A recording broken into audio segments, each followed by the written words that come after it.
Hey guys, video might be a bit sketchy because I got all the way here with the camera in my hand before I realised I didn't have the tripod foot for it, so the tripod mounting plate, so I can't actually mount the M50 on a tripod. But yeah, so I've been using the Z6 for a little while. Well, I say a little while, not very long at all really, but yeah, so what do I think? It's a good camera, I like it. Is it better than D810? Horses and courses. Do I miss the D810? Yeah, I do. I miss the pixels, basically. I don't miss the weight. I don't miss the mirror, the clunky mirror. But I definitely miss the extra pixels when cropping in. So yeah, it definitely resolves a bit more detail. I mean, the D810 was 36.3, the Z6, which, you know, it's an awesome camera, but it's 24.2, maybe something like that, 24 something anyway. So I definitely noticed a difference on that. I also think that the D810 was a little bit sharper than this, but I think that's probably largely to do with the fact that the D810 doesn't have an anti-aliasing filter, which the Z6 does. That, I mean, that can make a big difference to sharpness on the sensor. So I mean, it's going back to sharpness. It could be a lot of things really. It could be my technique with the lens, because I'm using the same lenses on the Z6 that I was on the D810. Now, I'd gotten used to those lenses on the D810. I knew exactly where they worked and how they worked best. And I have had things, you know, situations before where you take a lens which, you know, you can focus to infinity or wherever, you know where your focus point is, you'll get sharp shots. Take that lens off, put it on a different sensor, and it performs slightly differently. It sounds stupid, but I've had experience of that in the past. So, I mean, it could be largely due to that. But yeah, I probably need a bit more time with it, to be fair, in respect to that. And I'm not using, you know, I'm using the FTZ adapter as well, so I'm not using S lenses, Nikon S lenses, which also might make a difference. I think I'm thinking about actually renting a couple of the lenses and seeing if they're worth the ridiculous amounts of money that they charge for them. But yeah, so if we have a look at the camera, let's come around this way. So you've got an articulating screen. It's touch screen as well, which is great. Digital viewfinder, which on this M50 that I'm using now, I don't like it. It's a bit too bright, it's a bit too nasty, a bit too grainy looking.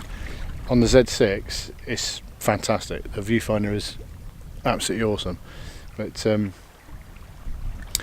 there's a couple of niggles that I've got with this camera, and that's if you have a look, you see the tripod mount there. That's mounted to the FTZ adapter so that I can mount my Tamron lens. Now there's an issue with that. On my D810 I used an L bracket, and it became my favourite accessory because, you know, you can flip from horizontal to vertical with just like that, and it doesn't change your composition per se. Obviously you go from portrait, landscape to portrait, but you're still in the same place, you're still level, etc, etc. With this, you can't actually mount the tripod mount to the camera when you're using the FTZ adapter, because it doesn't allow enough room on the front for the Arca Swiss head to grip the mount, which means I can't use an L bracket on it, which is a massive annoyance. It really did annoy me that. That is a bad play by Nikon in my eyes. You can get a small right angle L bracket that's been designed for this. I can imagine that's only just come out. But you know, it's 80 quid for a L bracket. It's half the size of a normal one. I know you can't get them cheap anywhere at the moment. But the other annoyance, I'm just going to turn the camera off a minute to show you this one, is if you look at the memory card slot, which is here, this great big thing right there. Now, when you're trying to undo that, it's ridiculously annoying. You need to pull it towards you, and you can't do that. You know, the way you want to hold it, you want to put your thumb there and you want to kind of slide it this way or whatever, but it pulls towards you, which means you have to end up pressing all the buttons on the camera. Do you see that? You can't, you can't hold that in a decent way where it makes it easy to do that, unless it's just these things. I don't know.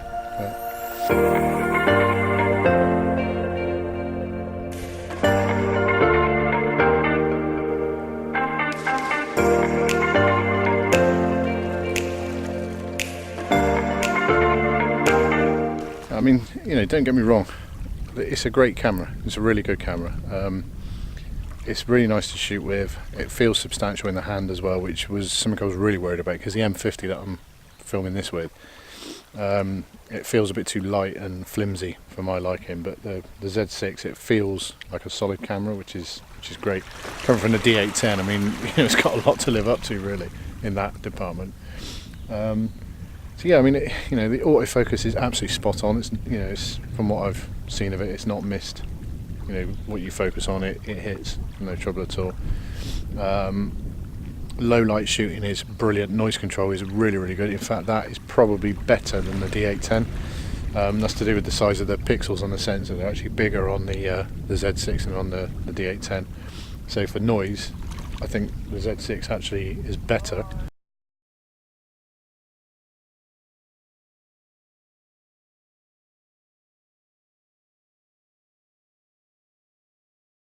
What else? Touchscreen. Touchscreen is really good. Not something that really interests me, to be fair. It's there. I don't use it. Probably won't use it. I prefer to just go into the menu. I just find it easier. But it's a really nice, clear screen. Image stabilization. Now that is superb. Absolutely brilliant. Probably the best of any camera I've used so far. Color rendition is really good. There's plenty of like detail in the shots and things like that. It's just that sharpness thing. I don't know. I'm not sure. Not sure if it's me. I still need to practice a bit more with it, or whether it's the lenses on this camera mounted with the F2Z adapter. Because the Tamron that I'm shooting with now on the D810, it was a really sharp lens, and I could focus to infinity, and I can get sharp from a meter in front of me or less sometimes, out to infinity. And I knew it was going to perform every time, but. Confidence isn't quite there with this one yet, but like I said, that could be me.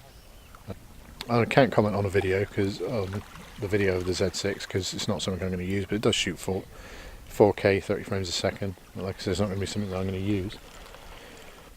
But yeah, I mean, even with the F2Z adapter on, it doesn't feel sort of too bulky on the front end or anything like that. But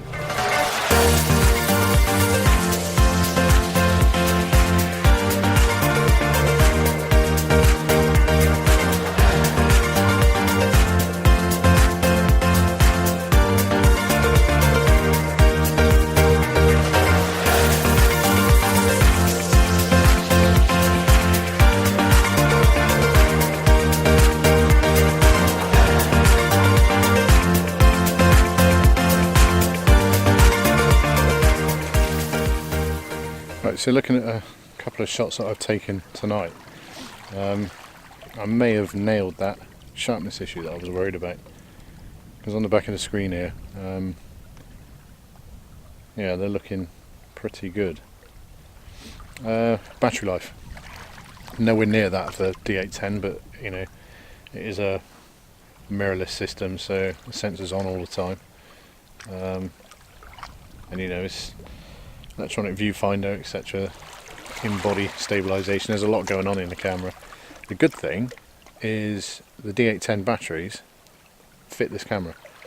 There is a digit difference. It's an EN EL15B that this camera uses, and the D810 uses a EN EL15 with no letter. And I read that it's just for USB charging. But I'm never going to do that. I always take the batteries out. I'd never charge the battery in the camera. No way. If the battery explodes, that's your camera gone as well, so don't ever do that, guys. Same as connecting the camera directly to your PC. It's not a good idea. It's better to take the memory card out. But I lost my train of thought now.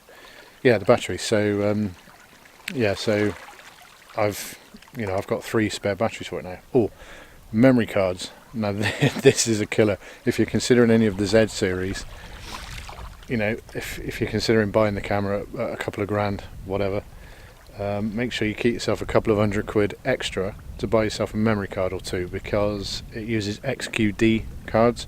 The only people that make them at the moment that are available is Sony, and for a 64 gig you're talking about £130.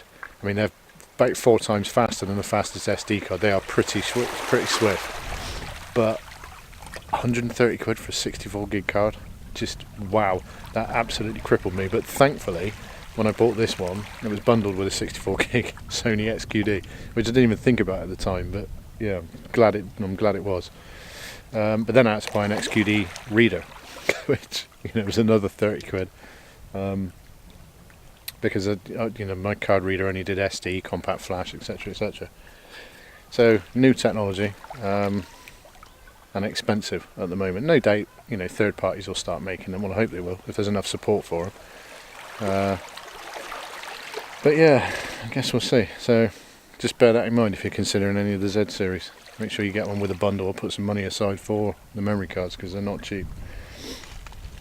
I had to buy another remote as well, because it's a different slot to the D810, but it is the same as like the 7200, I think, and some of the earlier bodies. So, you know, but that's not an expensive item to buy. But yeah, you know, it's fast. The screen, the LCD is absolutely fantastic. It's really sharp, really clear. I'm shooting in electronic front curtain, a front shutter at the moment, so you'll only hear one click, and that's as the shutter closes. But if you can see that, if you can listen. So that click was the shutter closing, so you get no vibration from the shutter opening. Well, that's the point of that. I mean, that's how I used to shoot with the D810, because it had the same thing, mirror up mode, so the mirror's out of the way, and then electronic curtain, so that the shutter is already open, and then the sensor literally just turns on, and then the shutter closes. So yeah, reduces vibration to an absolute minimum. So is it better than the D810? That's going to be difficult to say it is, because, you know, the D810 is just it's an incredible camera. It picks up the detail like nobody's business, but it is a difficult camera to use because it picks up camera shake very, very easily. One of the things I say to people if they're considering a D810 is, when shooting handheld, you're going to have to change your approach, because it won't be like your previous cameras. You know, it's very unforgiving.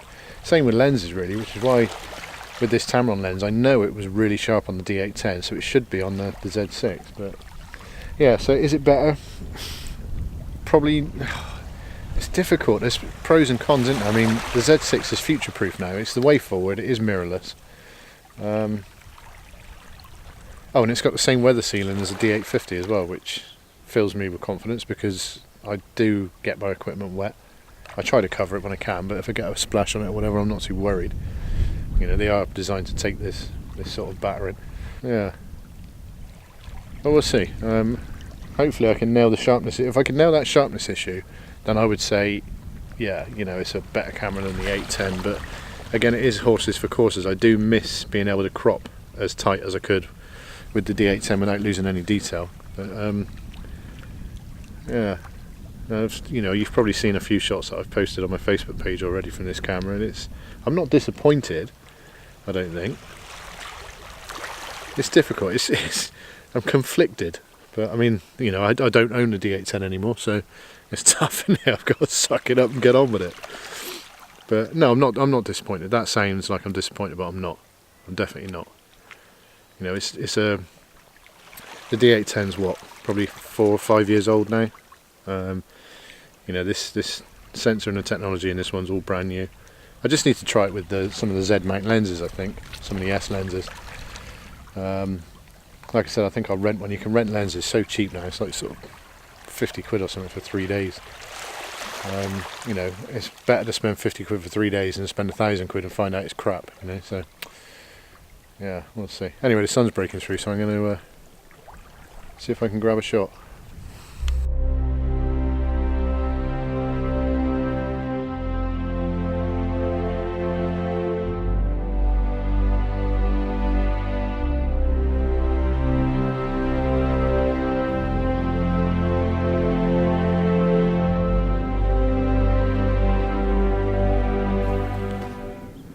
Alright, so I don't think I was being very fair really. Probably because I'm missing my D810, but it's just because of what I'm used to. Probably sold the camera a bit short, to be fair. It's, you know, it's a fabulous bit of kit. You know, it's lightweight, but it feels robust. Focusing is spot on, and I just decided to use the focus peaking. I don't know if you've ever heard of that, but it actually shows you little blinkies on the back of the screen. It shows you which parts of your scene are going to be in focus. I mean, probably shouldn't rely on it too much, but since I haven't used it yet, I thought I'd give it a go. And you know, it allows you to get your optimum focus point, so it shows you if the distance is in focus and what's up close is in focus too. So I just sort of play with that down on the beach. I mean, the conditions are pretty rubbish really, but you know, so it's not going to be amazing photography, but yeah, using it down on the beach, then from what I can see on the back of the camera, it looks pretty good. And if that's the case, I've managed to find, you know, how to get the best out of this lens again, then yeah, I mean, I'll be over the moon. But yeah, I mean, don't get me wrong, I'm happy with this camera. I am happy with it. I would have preferred the Z7, but you know, it's like, it's a £3,000 camera. It's just a ridiculous amount of money. So I kind of thought, you know, get into mirrorless. I need to get into mirrorless anyway. It is the future. It is the way forward. That's not to say there's anything wrong with DSLRs, because there's not. So don't get me wrong, and don't think I'm slagging them, because I'm not in any way, shape or form. You know, it is a good camera. I'm really happy with it. It feels good in the hand. It does what it says on the tin. But the memory card slot is stupid, and the mount for the FTZ adapter is also stupid, because if you take that off and put it on the camera, see this? That's my three-legged thing, tripod plate for my airhead. Take that off, put it on the camera, you then can't mount the camera on the tripod because there's not enough room for the tripod to hook over the front of the Arca Swiss plate, which is ridiculously annoying because I can't fit an L bracket to it. And you know, I could shoot in portrait mode with an L bracket with no trouble at all, but if I want to switch to landscape, yeah, just not going to happen. So really annoyed about that. Probably going to have to buy one of those stupid little L brackets. I think they're like 80 quid or something. It pains me, that does. It really pains me. I mean, I like it. I'm happy I made the switch, but like I said, it is. I mean, I had the D810 for probably at least 3 years, maybe 4 years. So I got used to it. You know, it was my partner in crime, and it's gone, and I'm using something different. The menu system is pretty much the same. A few things different. I like the retro look of it as well. It's got that kind of basic retro look. I do like that.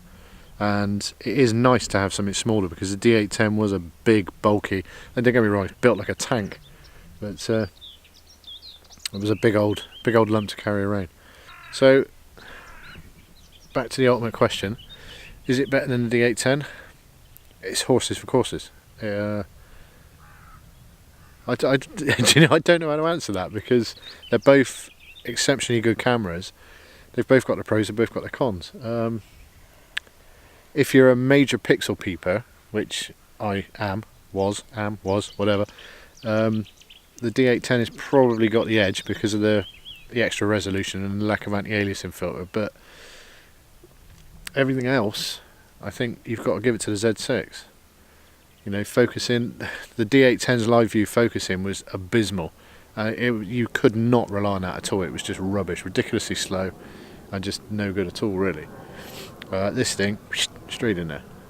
And you've got focus peaking, which D810 doesn't have. D850 does, but, you know, again, it's a £3,000 camera. Yeah, I mean, let's see what we got.